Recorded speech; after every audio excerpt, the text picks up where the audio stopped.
and welcome to In the Garden with Flower Hill Farm, a podcast brought to you by Botanical Interests. I'm your host, Nicole. Today we are talking about pairing plants together, not only in containers, but also in the landscape. And I'm so excited to be joined by someone who knows exactly how to do that.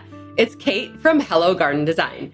Kate has been designing spaces for more than 20 years now and is currently designing one of the indoor design gardens that will be featured at this year's Northwest Flower and Garden Festival in Seattle.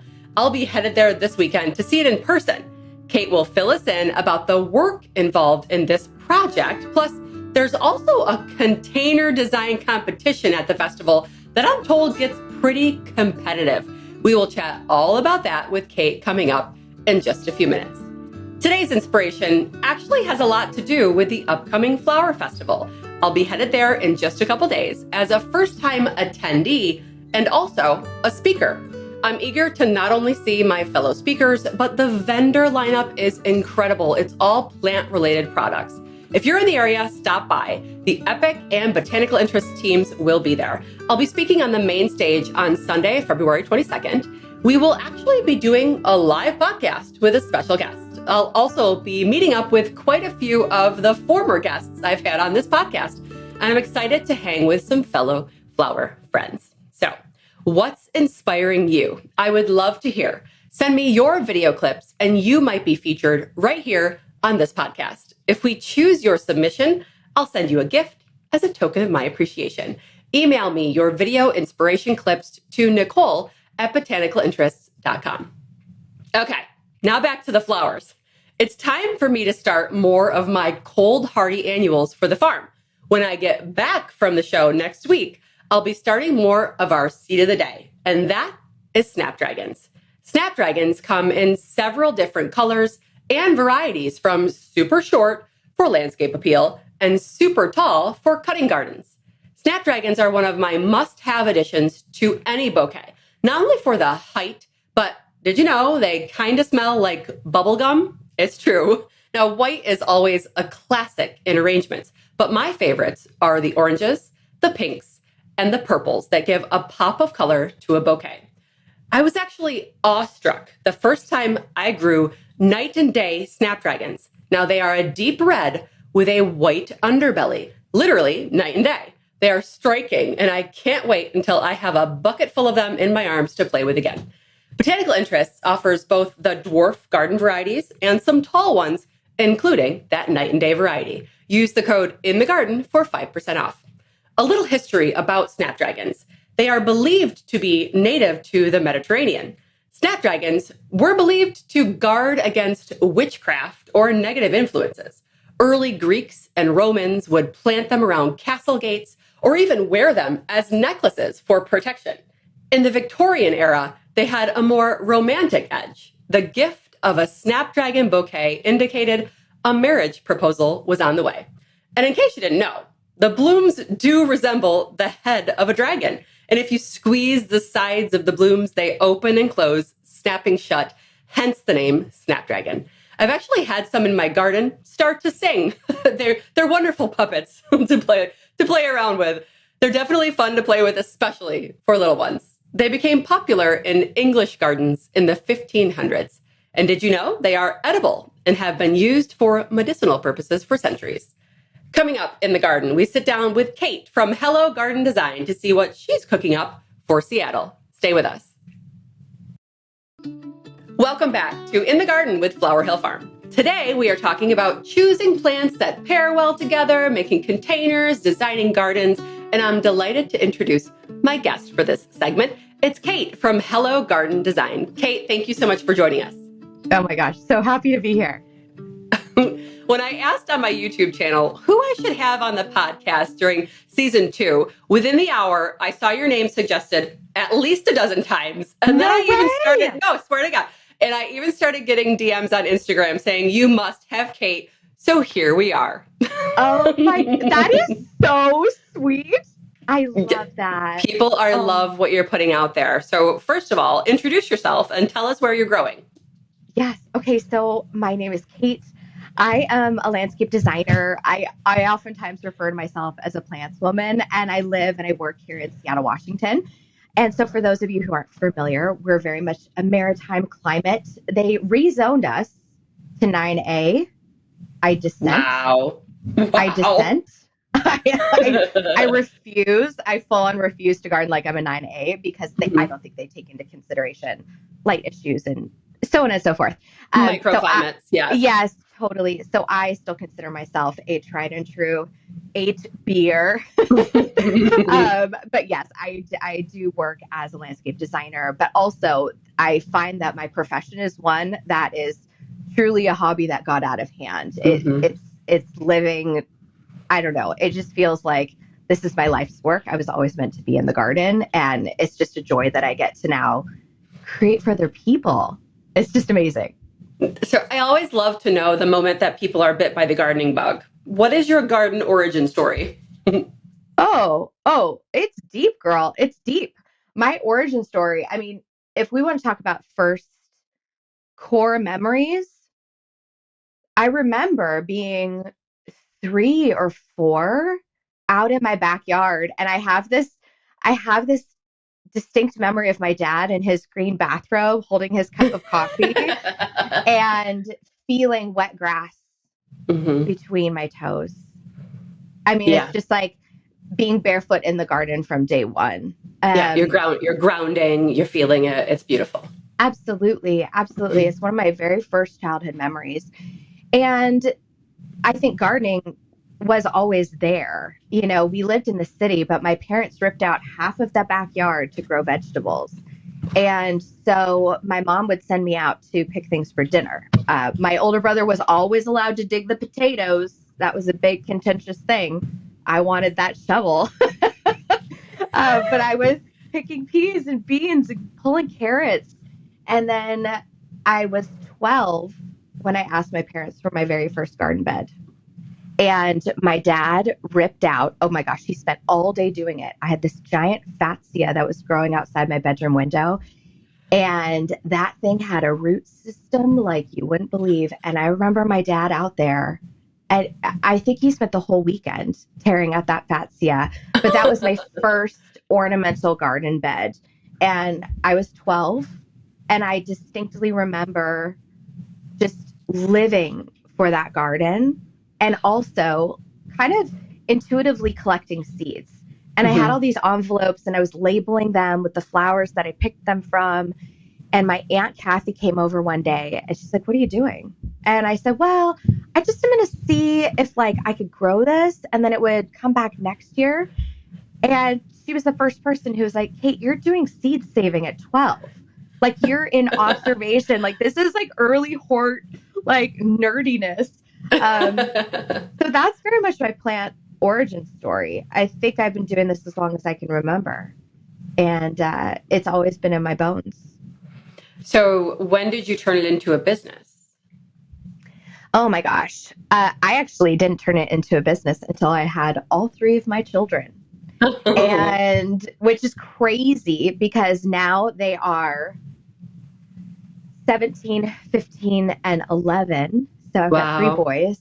And, you know, I danced around and did a lot of things. And I actually spent many years working in construction. So I was working in new home construction, really digging deep into that industry, but feeling a calling to like, I was like, what is this inside?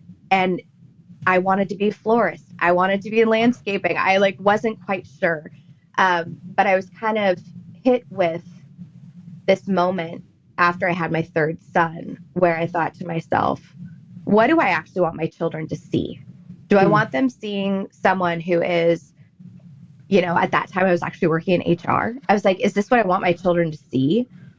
Not that it's not a beautiful profession, but it was this unique opportunity for me to say, I'm going to put my foot down and I'm going to do what I actually want to do.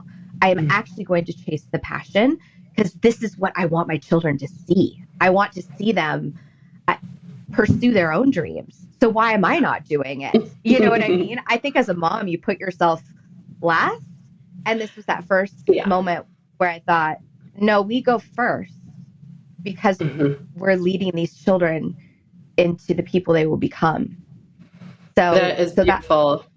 Thank you.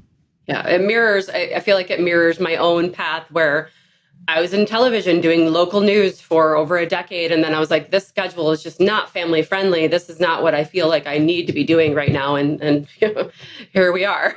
So, Yeah. uh, Yes. But don't you feel like it almost felt like a call that you can't even ignore? no, it You was know, powerful. it is Hmm. powerful. It's really powerful. And I Well, think, I'm so glad that you followed that. yeah, I hope more people do. I really do. Because it's possible. I don't feel like I work. That's what I love about it is that yes, it's hard work, but I don't, like you said earlier, it's a hobby that got out of control. And that's kind of where I feel like I am. Mine like woo snowballed and Yeah, she started snowballed with real yeah. quick, didn't Oh she? my gosh. Indeed. But I still don't feel like I never have that feeling like, oh, I have to go to work today. It just doesn't exist for me anymore. I love it. No, no, never. And in fact, on the weekends, what you'll see me doing is honestly, I'm in my garden. I usually get up before everyone else, and almost every single day I'm reading a gardening book. And I just like, that's such a beautiful, rare thing that I get to live, eat, and breathe something I feel so passionate about. Aw. Yeah. So I hear that you are putting together one of the display gardens for the Northwest Show, which is this week. It's this Yeah. week. So is this your second time doing it? Girl, this is number 4. Number 4. Okay. Wow. Yeah. Good for you. So how Yeah. does this happen? Like, obviously you live in that area, so you're very familiar with the show. So how did it get to be you that was in this designing stage for the display gardens? Oh my gosh. Well, so I think this year might be show number 25 I've gone to. Okay. And Wow. so, yeah, yeah, I've been to a lot of them. I mean, that's like another clue that this is what I always should have been Yeah. doing, you know? And I mean, I remember going to the show late teens, early 20s, and it was like, am I the only person here my age? This is crazy. Yeah. Like this is where it's at, guys. Mm-hmm. And I think, you know, I always had actually a little bit of imposter syndrome. I always thought there's no way I can do this. There's no way I can do what it takes to put on this display garden. And then one year I went and I kind of looked around and I was like, no, I'm actually pretty good. Like, and I can actually do this. And I kid you not, I had a dream. I had a dream where I was speaking at the flower garden show and all my friends came to see me. And I woke up the next morning and I had this unshakable, like, this is the year I have to do it. I have to do it. And so I messaged the show and I reached out to them and I was like, maybe I could do a city living garden. And you'll see that this is what's funny. Okay, Nicole, when you come to the show, you're going to see the city living gardens. And I just want you to laugh that I would like somehow pack all of my ideas into this small space. And the city living gardens are meant to be balconies, urban spaces, so on and so forth. And the show garden director, Lloyd, called me and said, you are not allowed to do a city living garden. You're not allowed to do one. You've got to be on the floor. I can do a garden as small as this square footage or as big as this square footage. And I just said, well, Lloyd, I guess go big or go home. Give me the max. And Wow. we hit it. We hit the ground running. So And, that's one of my questions actually is how big is it? Well, they're different every year. You can make a request. And you'll see some are smaller, some are larger. My first year was the smallest garden. I think it was about 20 by 20. And this year is going to be, I think, my largest. I think I've lost it. But it's going to be 25 by 40. Wow. So she's big.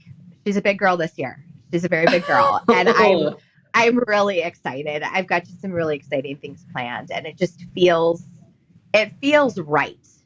It feels right. It feels ready to go. But basically from that first year, I've gotten invited back every year, and it's always on the table. And I like to think that I create something beautiful that people really enjoy every year. And that's why they invite me back. And also, it's kind of a cool event from the inside because it's where I get to actually create with my peers.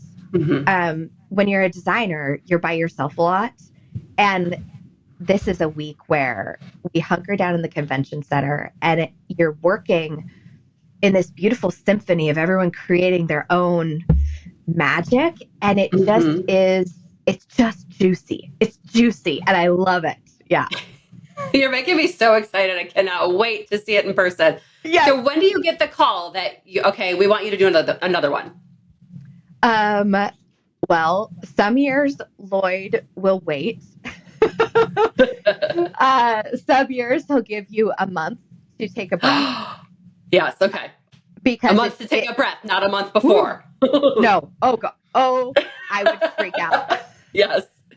I would freak out. Yes. Sometimes he'll give you a month to take a breath, to take a beat because it's a lot of work. But some years he will approach me during the show. Wow. Which is crazy. And in the fever pitch and excitement of doing all the goodness, I say yes. And here we are. Oh, I am so excited. So talk to us about the design process. Do you start with a structure? Do you start with hard goods? What do you start with when you're designing a space? Ooh. So the Flower and Garden Show is really interesting in that it is not developed like a normal garden I develop. And so for me, I always start my garden with an inspiration point. And this year I actually was struggling. I felt like I was tippy-toeing around all these different concepts that I wanted to present.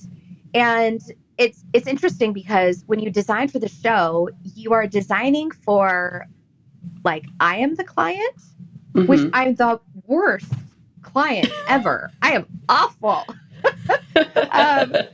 But when you design for other people, you have all this exterior input, right? Whereas for me, it's like, what do I want to say? What do I want to create? What kind of inspiration do I want to put out there? And so I actually tap danced around a lot of different concepts, and certain things started coming into view during the middle of summer. So I had a rough idea of what I wanted. When I said yes, I know I wanted to do a water feature. Yay. I wanted it. I know, yes. And I wanted it to feel floral, and I wanted it to feel very seasonal. That's something that I really enjoy in my design work is I want my gardens to have an ebb and a flow to them. I don't like a static garden. That's just not my energy. But something that started coming into view this summer was two things. Number one, I was asked to do a greenhouse build, which is a huge thing. And so I'm partnering with BC Greenhouse Builders this year, which is crazy. I can't even believe I get to do it. And then the second thing that happened is I was finally able to go down to Portland to take a class from Francoise Weeks. Okay. Do you know her? I have heard for sure. Yes. Okay. There's something about this woman that just blew all of my brain cells wide open. She's from Belgium. She is a florist, but she keeps reinventing herself. And now she finds herself I think she's in her 70s now. And she has entered this era of botanical couture and creating from found objects. And it is watching her work during that workshop blew my brain in so many ways because she was using items in a way that I had never seen used before. And it got me thinking, and the other thing is I got to go do a tour at her house. And as soon as I pulled up to her house, I could tell it was hers. And it got me thinking, who is actually the garden maker here? Like, who are we as garden makers? Not like landscape designer or so fancy, but like, who am I as a garden maker? Who are you as a garden maker? And then also, who is actually making our garden? Is it even us? Is it the pollinators? Is it something else? Is it something magical? And so Always. that always. Always. So I've got like an evergreen I'm bringing in it's a sweet little evergreen. It's called Pixie Dust. Oh, Come on. Perfect. Come on. I've got another one I'm bringing in called Angel Falls. And it's just this whole concept of who is the garden maker? Who are we? Who is in this process? And then pairing it with atelier. And so it's called the Garden Maker's Atelier. And atelier is this beautiful French word that is also equal parts elevated and humble. This is a workspace. This is a workshop. And so anyways, it's just unraveled from there. And I can't even contain myself creating this magical atelier for people to wander through and ask, who are you? Who are you as the garden maker? What lights you up? What is your journey? Yeah. I feel like this garden is going to have so much personality. I can't wait to meet it. Oh, yay. I can't wait for you to come and hang out in it. It's going to be a good time. It's going to be a good time. So yes, talk about the site work, because you only have X amount of time to put this all together. Once you've got everything on paper, you have how long to put this together? Okay. So, from when we roll into the convention center, we have, I would say, about 72 hours. Okay. Wow. So we build on Saturday, Sunday, Monday. Tuesday morning, we have about a 3-hour window before judging that I just reserve for cleaning. Mm-hmm. And when you roll into the convention center, and I have footage of this on my YouTube channel, and so people can look at past years, but you're building on flat concrete. So every single ounce of this garden has to be trucked in. And we are trucking in pallets of boulders and stacked stone. There's literally a mountain of compost, like a 2-story tall mountain of compost. It's crazy. And you always start with your base framework. This is going to be a little bit different this year because we are allowed to pull in our greenhouse on Friday night. So if you're doing a greenhouse build, that's just an extra layer of complexity. And so they let you get a little bit of a head start because those greenhouses need time to go up. But I work from 8 a.m. until 10, 11 o'clock at night. Yeah. I've rolled out of there at midnight, get back in bed, up at 6 a.m. the next day, back at it. And I hope when people go to the show, they carry these words with them, because it's not just me doing this. It's all of the people in my horticulture industry making this happen. And we all do it because we love the show. Like, we just love it. And so it's a lot of work. It is crazy, but it feels like a symphony. Yeah. So there's all this nervous energy on that first day. But I would say by the middle of Saturday, people are hitting their strides, and you're seeing these gardens, these kind of shapes that have been in our imagination starting to really come to life.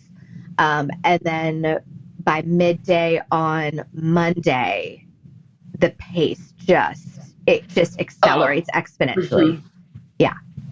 I was going to ask, because in my mind, someone who's never experienced this before and looking at how it was made, I was like, okay, does everyone have like a pile, like a chef competition where there's a certain amount of ingredients that you can use and everyone's got to run and build from it? But no, so you guys can bring in whatever you want. Yes. So I have already pre-selected 13 pallets of stone that are coming in. I also, it's nuts. I've ordered, how many people are on your team that are helping you? So I'm the lead designer. I'm going to have my assistant and my partner, Brian. We are partners in life and in work. And he's obviously my right-hand man throughout this entire process. My assistant, Senta, who has been with me for years. Oh my gosh, we used to teach edible gardening together when our kids were in elementary school. It's like so fun. I have a couple of girlfriends who volunteered at the show with me for a couple of years now, and they really know the drill. And then I have my contractor, Elias. And Elias has a really beautiful team. He's probably going to bring 4 guys with him for the majority of the build. And then the BC Greenhouse has their own independent team, and they are just coming in to do the greenhouse build, and then they're leaving. So that's our team, and it's a fine balance because you get too many people in there, and you almost can't work. If you have too little people, you're really struggling. So it is kind of a cadence, and so the very first day and a half of the build, I actually don't have my assistant or any of my volunteers with me. We're just focused on construction and hardscape framework, and then forklifting in 14-foot tall trees because why not? Yeah, it's so. Oh my God, Nicole, it's so good. It's so good. But yeah, I'm so excited. I'm shopping like a maniac. So I've already got my trees ordered in. My boulders have been selected. My stack stone. We've just finished up a special flooring surprise for the greenhouse. We're using a lot of cool reclaimed stuff. I'm just like jazzed on it. Yeah, it's just nuts. So for those of you listening, we did record this a little bit earlier. So because Kate's going to be so busy the week of the show, we had to record this ahead of time. So we will be actively seeing this, though, in just a few days. I am so excited. Now, where do you source your plants from? Do you have like local nurseries? Where are you getting this stuff? Great questions. I do have a primary supplier. They're called T&L. They're a local nursery, and they will contract grow on the bulbs. So all of the bulbs that you're seeing that are in flower, like 90% of them are contract grown for us. So I decide on those bulbs in the middle of summer, and they'll give us a selection of what they feel comfortable forcing because not all bulbs perform the same when forced. I'm sure you know this story. Yeah. Some are the saddest little chickens you've ever seen coming out of that cooler. And you're like, this is not going to make it. And so I will pre-order, and those are contract grown for me. And then I'm kind of accumulating things as the year progresses. So I source from my commercial nurseries. I source directly from a few vendors. So I've got growers like Blooming Easy that I'm going to source from. Isley out of Oregon. That's where I'm getting all of my conifers. Oof, their stuff is like, it is chef's kiss. Chef's kiss. It is so good. So that order, actually, I should be expecting that delivery next week, which is crazy. And so I like to source around. And then I also like to visit a couple smaller nurseries to really get some specialty items that you're not going to find other places. And so I spread my net far and wide. It sounds like you kind of have to because you're looking for so many different things. Yes. Yeah. So do you... Oh, go ahead. Okay. I was going to ask, do you design this as it would happen in real life? As opposed, like, okay, so let me explain that. Things that wouldn't normally be blooming together at the same time. Are you putting those together or treating it like a whimsical thing that might not happen? Or is this something that the guests to the show can look at and say, oh, I could recreate this at home? It depends on the year. Okay. Depends on the year. My second year at the show, I actually specifically designed a garden because I did a seminar that year on designing for basically a dynamic garden, something that's going to have something going all year long. So I designed with that focus in mind. And so I could spell out the months that things weren't blooming or that would be blooming. So I specifically put things in that garden that were not in bloom. I got docked that year. Not enough color. Down. Yeah. Boo, hiss. But I also was like, I kind of don't care because I'm here to have a good time. I'm not so this year, what it's going to look like is I will be using elements that I would use in any design. So I'm going to want a conifer. I'm going to want some evergreen texture. I'm going to want a grass. I'm going to want a frond of some sort. I'm going to want some florals.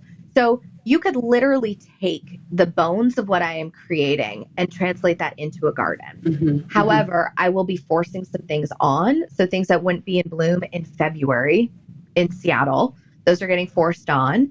And I probably won't have like dahlias because I tried that last year and I literally got them to bloom in January in my basement. And then everyone got powdery mildew and aphids. And I was like, well, That's the story. That's how, like, I was As dahlias do. Yep, that was a swing and a miss that year. But I do think, like, the other thing that people do need to take into consideration is we're not using proper plant spacing within the convention center. Oh, yeah. We are, so it's kind of interesting. You actually bury the plant, pot and all. Oh, wow. Yeah. So what I do is I like take it out of its pot. I put a little bit of mulch in the bottom, and then I put the pot back in. So you've got like that much of like the crown exposed. And then I bury the whole thing in a pile of sawdust topped with mulch. And so I like to joke that it's all smoke and mirrors. But we will plant pot to pot within the convention center. Mm-hmm. So nothing is spaced properly, and that's on purpose. And nothing is spaced properly at my farm either. Yeah. Like, the more I can cram in the space, the better, except for dahlias, because they will get powdery mildew without enough air circulation. But that's a different story. So so you talked about points and judging. How many display gardens are there? And are there prizes? Okay. I think there are 20 this year. Wow. Yes. And so there's the main gardens, and then there's city living, and those are kind of judged separately. But the evening before the show opens, it's actually really fun. All of us designers get together for our awards ceremony. And it's probably the only time I ever see these people dressed up. Because typically we're all in workwear. But it's amazing. And they go through and they judge the gardens. And then you are awarded a gold, silver, or bronze medal based on their point system. And then they also give out some specialty awards. So like best use of natural stone. For many years, fine gardening had an award as well. They'll do awards for best use of horticulture. That's always amazing. And so they have a lot of those fun specialty awards that are really great. And they also do best use of color. And so, and then they'll do a best in show. And then everyone attending gets to vote on their favorite. So there's a crowd favorite that people get to join in on as well. And oh my gosh, my friend Claire Hanna has won it the last 2 years. She's so brilliant. I fangirl over everyone there because I'm in very good company. Good. So are you, now that it's your fourth time doing this, are you more or less nervous as time goes on? Oh my gosh. Am I more or less nervous? In a lot of ways, I am much more calm. Mm-hmm. I'm much more even keeled. The waves crashing against my ship do not rock me as hard in year 4. I got an email last week saying that the daffodils, I ordered 120 pots of these daffodils, and they're not going to be ready for the show. And so I had to switch them out last week, and it's just it's okay. We're just moving on. Yeah. There's nothing you can do. And I also think this is such a beautiful lesson, because as much as we try to force things on and this, that, and the other thing, at the end of the day, Mother Nature is in charge, and we are showing up to her party and asking to play. And so I think in year 4, I feel more easygoing about those changes that are going to come through. Bloom and Easy is forcing some stuff, and they were like, everything got aphids. And I'm like, well, we move on. So you just have to move forward. And so I feel pretty good about the show this year, because I think the garden will end up being the garden it's always meant to be. Mm-hmm. I'm just ushering it in the direction that I hope it takes. Yeah. So, all right. We need to talk a little bit about first of all, I heard there's this container showdown at the show as well. Talk about how that works and who's competing, how many competitions, and how fun is that? Okay, Container Wars is super fun. And it's hilarious because I've actually had 2 of my friends reach out to me and be like, hey, give me the lowdown on Container Wars. Do I have to be scared about this? I'm like, first of all, ladies, you can build a container with one hand tied behind your back. I've seen you do it season in and season out. And it's just a dang good time. Although I have an issue with the show. They keep putting me against people I love. So mad. So I'm going to be battling on Wednesday. And everyone can see the showdown between me and my girlfriend, Claire Hanna of Relish Gardens. It's her first time doing Container Wars. And I just love it. So they basically throw you on stage. Last year, they gave me a partner who I had never even met before. And we met 5 minutes before the show and had to create something. And this is more where it's kind of Iron Chef style, like full on a la cuisine. So you basically are released onto the stage. They reveal all the plants that you have to work with. And you are basically put on a timer. Now, the entire time you're building this, they're pulling you out to do Q&A, or you literally have to do it with one hand behind your back. Or for 15 minutes of it, I actually couldn't even tell my assistant. I couldn't get my hands in the soil. I had to direct him. And my assistant was part of the evening news. He's like not a plant person. So it's just a good time. And it's meant to be just a really fun way to engage with everybody. And it happens every day right around noon. But this year I heard they're doing 2 sessions every day. So I'm the first session on day 1. I think we go on at 11. And it's a good time. It's so fun. And you always learn something. And they give away prizes to everyone who's there watching it. And it's just fun. Just good fun. So let's give our audience some tips about what should be or what ingredients you should be using in a container garden, because that's one of the biggest questions at my garden center. People come in and they say, I don't know what plants to put together. So what would your advice be to someone who's going to be going to their local nursery soon here this spring and finding some stuff to put together? Yeah, I think there's a couple of things that I see with friends who are trying to kind of go into the garden center. You go in cold. I feel like rookie mistake number 1. You go in cold. I always tell people, just poke around on Pinterest, poke around online, find gardening. Like all of these magazines have great resources. Do a little poking around and see what lights you up for the season ahead. I feel like container design is where we get to be intuitive and we get to lead with excitement. And it's meant to capture a moment. It's not meant to live forever. We're capturing a season. So I would say guidance number 1, figure out what's lighting you up for the season. Okay. Once you have kind of figured that out, I would say take a shape first perspective when you're building your container. So let's not just go in thinking we need filler or thriller, filler, spiller. I think that's a really outdated kind of just idiom, I don't even know if that's the right word, but I just think it's outdated. I think we can do better. And so for me, I think about what shape I want to create, because shape drives so much of everything that I do. Like, what space am I filling? Do I want it to be fluffy? Do I want it to be more like rigid, maybe a little bit more structural, more architectural this year? And then I start plugging my plants into the shape that I want to create. And the other thing is never, ever, ever skimp on foliage. I think within a container, it's really important to have a place for your eye to rest. Because if you have a massive riot of flowers, that can look beautiful, but without a place to rest, it almost dulls down the intensity of everything else. So specifically when I'm doing like a shade garden or a shade container, I will really push hard into foliage. So I'm using a Fatsia spider's web. I'm using some Hakata Chloa. I'm using tons of coleus, maybe a calocasia. And then I will hit it with maybe a trailing begonia, or I'll hit it with like some cool impatiens, or maybe I'll hit it with like a really interesting fuchsia.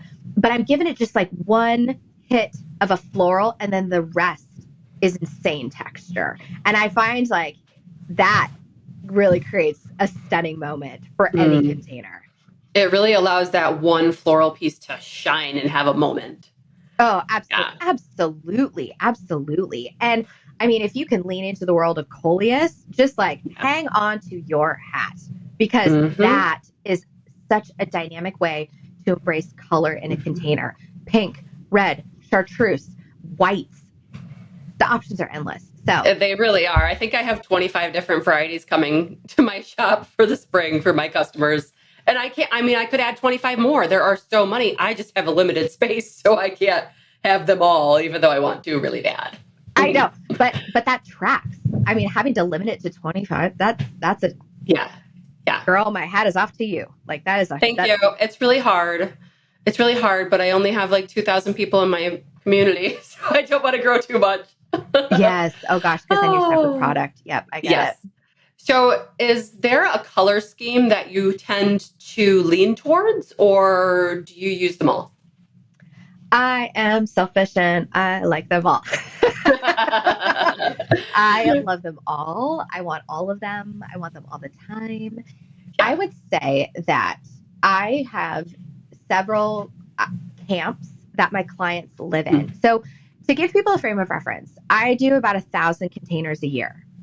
And every single one is different because all of my clients are different and all of their sun conditions are different. Mm-hmm. And, I have one client who has 52 containers and I will theme her color story because I find that different settings evoke a different energy. So her dining patio has an energy. Her fire pit area has an energy. Her waterfront area, I find that energy is a little bit more spicy. That's where I bring the most out. And so I deal with my color in terms of what does my client love? What do they feel into in that season? What is going to bring them the maximum amount of joy? And then in my own personal garden, I kind of do the same. I think, gosh, what am I wanting for my dining patio this year? Last year, I played with all perennials in my containers on my back. We call it the bunker deck.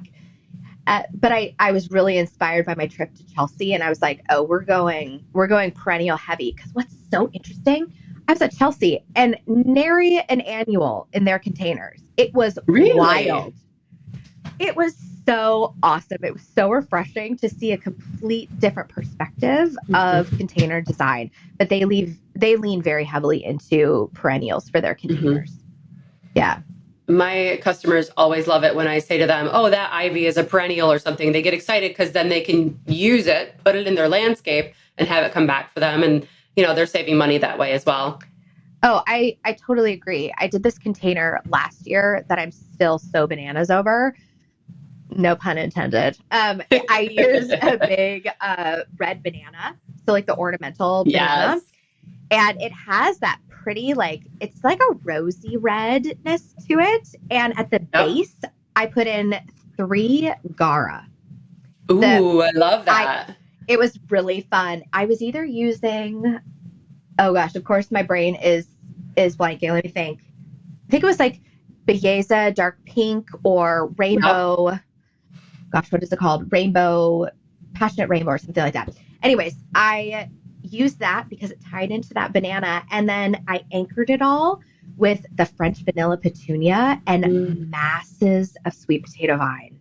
It was out of control. It was so fun. And to be fair, I had like a 3-foot pot to work with. So I was going to say. I could go for broke. Yes. Yeah, oh my gosh. Awesome. Oh my gosh. Okay. So I was going to ask if there's a color you steered away from, but it kind of sounds like no. No. I love, the thing of it is when you work with other people, what's the best way to put this? When I work for my clients, it's never really about me. I'm just like the channel through which their desires flow, So I have clients that love fiery reds and oranges. And I get so excited because I don't have a lot of that in my personal garden. And so when they come to me and they're like, yeah, we want some heat, bring it. I get to lean all in on that inspiration point, and I get filled with so much joy. I am a kid in the candy store. And I have other clients who just want all pure whites. And again, kid in a candy store, because I get to embrace something super hyper specific and just go bonkers with it. So I like it all. do you get to go back and see how they've matured over the course of the season? Do you ever visit your clients just to see what they look like? Or at least do they send you pictures? I have some clients send me photos and I get it's so adorable when I get a photo, when I get a little text message or I'll get an email. Gosh, I got an email from a client and they were like, we were just out walking the garden and they just sent their thanks and their gratitude for having brought beauty to their life every day. And I didn't I don't know of another profession where you really that's where beauty is so important. And I think I spent a lot of years downplaying the importance of beauty, but I feel like beauty is so essential in this world. It just buoys so many spirits out there. So yeah, I do get to go back. And also most of my clients, they're on a schedule where I'm there twice a year, 3 times a year. Oh yeah, sometimes 4 times a year. And so I always get to do a little status check and visit my babies. And I keep really good notes of what's worked, what hasn't worked, where I've tried to push the envelope with regard to sun exposure. And maybe it hasn't been as successful as I've wanted it to. So I have a little pile of notes for all of my clients that tracks the progression of their garden and when I'm changing out centerpieces and things, little offhanded things that they say that are like, gosh, I really saw this and I loved it. I write all of that down because I want them to have the garden of their dreams. I have a confession to make. I will drive around my village and I will watch the plants that I know came from my shop. And I will watch them grow up. And some of my customers do such an amazing job with their plants that it almost brings me to tears to see how beautiful things are doing. I had one customer who had a big probably a 24-inch driveway pot. And the sweet potato vine was trailing probably 10 or 12 feet down the driveway. It was just incredible. And I was like, yes, you're feeding your plants. You know what you're doing. And I appreciate you. Does it feel, do you feel filled with joy? Like you somehow created this little plant legacy in your town? I do. God, that's so good. But if the plant doesn't look good, then I want to offer to water it. Do you go in the dead of night? I want to knock on the door. Masked? I do. I want to knock on their door and be like, excuse me, do you mind if I just do a little trimming for you? Yeah. That's actually something I'd like to offer my customers at some point is a little bit of an upkeep service, but I'm only one person, so I'm not there yet. Oh, you are preaching to the choir. I mean, I'm only one woman and people oftentimes ask if I have a maintenance company and I do not. But I have good friends in the industry who do beautiful maintenance work. And I love to refer to quality people in this world. Yes. Well, that's beautiful. Well, I want to let our listeners know that I will be going to the show this week and I'm bringing all of my camera gear and I'm going to do an amazing video of your display garden. And you have also been documenting on your YouTube channel everything. So you guys can follow along both on the Flower Hill Farm channel. And is your channel called Hello Garden? It sure is. Yes, I am at Hello Garden on YouTube. Absolutely. Yay. So stay tuned, guys, because you'll be able to see everything that we're talking about in real life with your real eyes very soon on both of our YouTube channels. And I will come and find you. I cannot wait to give you a great big hug and check out your garden. I was just thinking the same thing. I feel like you're a long lost sister. I feel the same. So fun. It's so fun to chat with you. This has been great. Thank you. Yes, we're going to take a quick break and we'll be right back with one more question for Kate. Stay with us. We're back with Kate from Hello Garden Design. And Kate, it's been such a pleasure having you on today. I feel like we're fast friends. I can't wait to see you in person. I have one final question for you. I would love to know what inspires you in the garden. I think first and foremost, I think people really inspire me in the garden. And I think that the people that inspire me change all the time, but it's always about people. And I tell others when I'm designing, it's all about creating a little triangle. It's people, place, and the plants that complete that triangle. And so without my clients, without people watching, like it just wouldn't be the same. And I feel like a garden is always meant to be enjoyed. And so when I look at kind of the most beautiful moments in my own garden, yes, there's some that happen by myself, but it's when people are gathered around the table in the front yard, or people are stopping by, or I'm having just like a quiet moment in the back with family.